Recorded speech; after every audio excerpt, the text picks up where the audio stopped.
안녕하세요, 위드진입니다. 이번 시간에는 토지거래 허가구역의 매매 약정서에 대해서 다시 한번 자세하게 좀 알아보도록 할게요. 제가 가지고 있는 이 샘플 같은 경우에는 그냥 매매 약정서 하나의 샘플이라고 보시면 되세요. 그래서 양식이 이제 조금씩 다를 수 있다라는 거를 알고 보시면 좋을 것 같고요. 그래서 이제 제목을 부동산 매매 약정서, 계약이라는 문구가 안 들어가죠.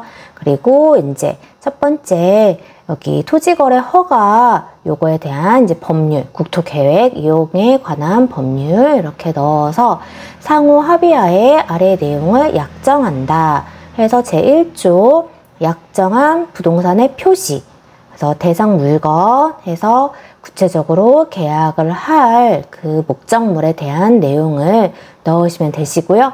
이제 2조부터 중요하게 되는데 약정 내용.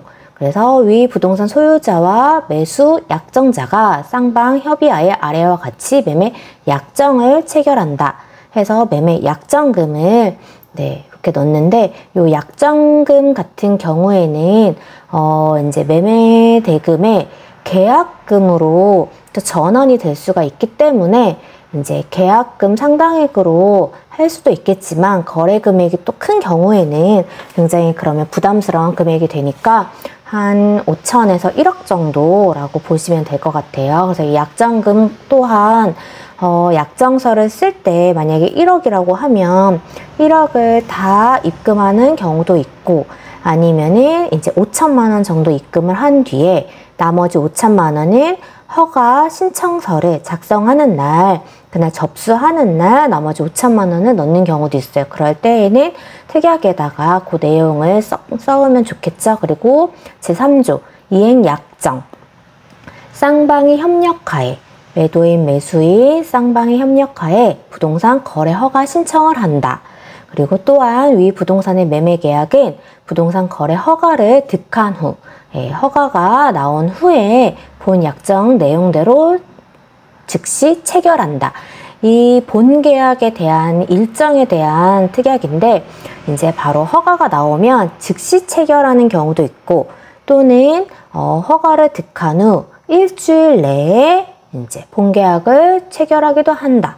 이렇게 넣기도 해요. 아니면 딱 정확하게 기한을 넣는 경우도 있고, 근데 허가 같은 경우에는 보름에서 3주 정도 걸릴 수가 있는데, 지금처럼 이렇게 서울 전 지역, 경기권 다 이렇게 지정을 한 거 보면 또 허가 나오는 그 시간이 조금 딜레이 되지 않을까 싶기도 해서, 어찌됐건 이제 득한 후 언제까지 이렇게 넣으시면 되시고요. 그 다음에 협조 의무를 이행하지 않는 경우, 이런 경우도 있고, 이렇게 해서 득하지 못한 경우에는 이렇게 손해배상, 손해배상금을 위약금으로 이렇게 넣으시면 될 것 같아요.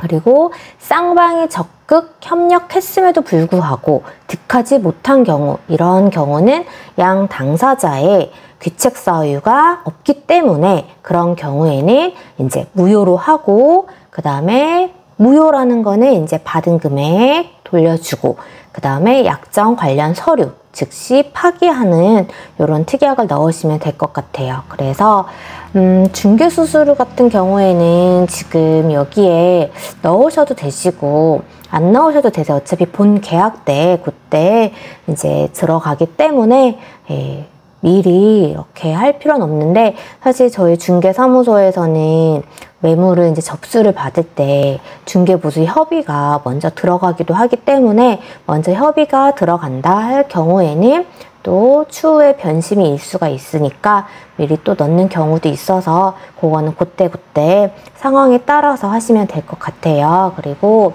이제 보시면 부동산 소유자 매수 약정인, 약간 용어가 조금씩 다르죠. 매수인, 그 다음에 여기 또 특이한 점은 지금 소유권 이전에 대한 문구가 없어요. 요거는 매매 계약서가 아니기 때문에, 그리고 토지거래 허가를 받기 전에는 소유권 이전 등기 청구권 자체가 없기 때문에 그런 문구는 절대 넣으시면은 안 되세요. 그래서 요 매매 약정서를 가지고 이제 토지거래 허가 신청에 필요한 서류를 준비를 해서 토지거래 허가 신청을 하시면 되세요.